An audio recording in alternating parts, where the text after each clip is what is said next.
"All right," said Jack. "And we have to try our hardest before we use the wand," said Annie. "We haven't tried anything yet," said Jack. "I guess we should just start looking for a secret of happiness and hope no one catches us," said Annie. "Shh," said Jack. "Listen." A bell was ringing in the distance. The ringing grew louder. Then came the sound of horses. Jack and Annie crouched down. They raised their heads just high enough to peek out the window. Through the flowery tree branches, they saw a small procession coming through the garden. The man leading the procession was ringing a bell.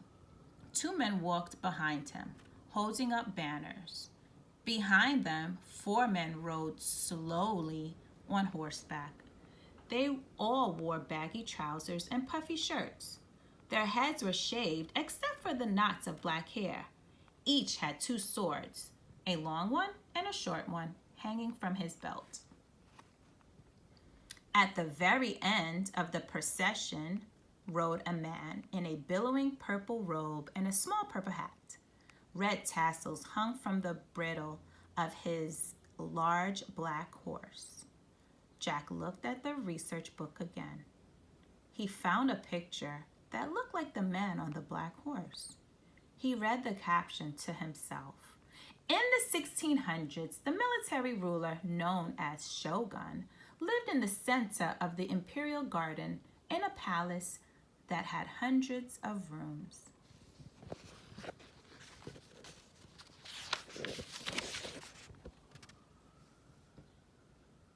"The last guy is a shogun," Jack whispered to Annie. "He lives in a big palace in the garden."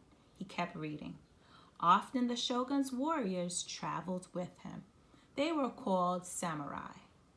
"Oh man," whispered Jack, "those other guys are samurai."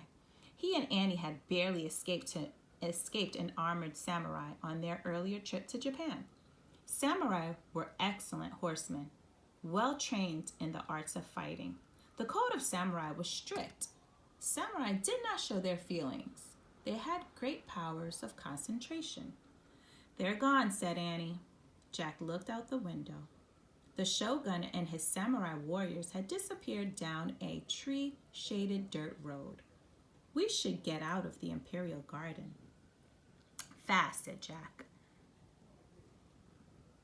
"We should get out of the imperial garden fast," said Jack. "If we stay here, we're just asking to be caught." "How do we get out?" asked Annie. Jack looked in the Japan book. He found a map of Edo. "Look," he said, pointing at the map. "We have to get over this bridge that leads away from the imperial garden into the city. The bridge is on the east side of the garden."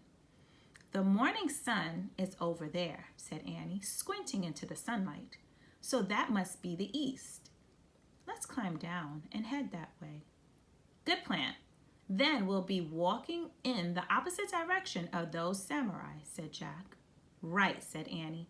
He started down the rope ladder. "Be careful," said Jack. "We don't want anyone to see us sneaking around the imperial garden." Jack put the Japan book into his burlap bag and slung the bag over his shoulder. As he stepped onto the ladder, he nearly tripped on his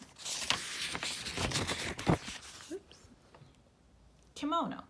"Oh, brother," he said. He held up the cloth and carefully climbed down. Jack joined Annie on a wide path. A gust of dry wind carried petals from cherry trees through the air. The long branches of the willows swayed over the grass.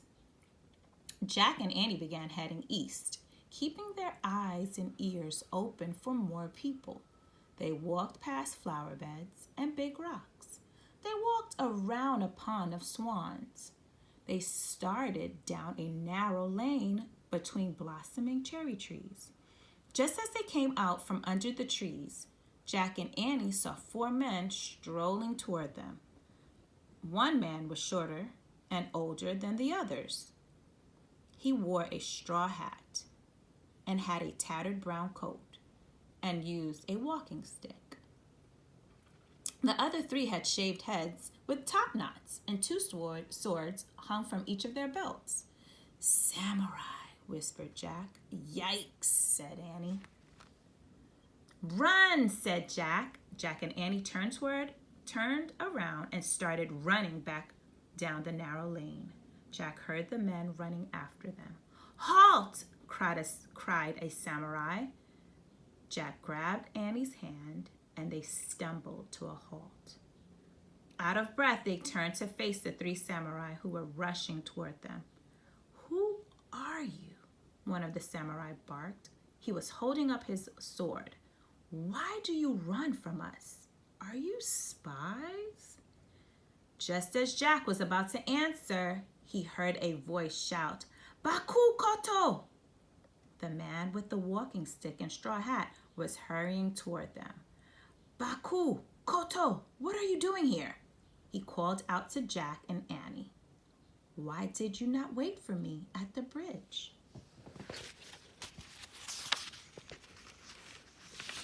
And that ends chapter 2.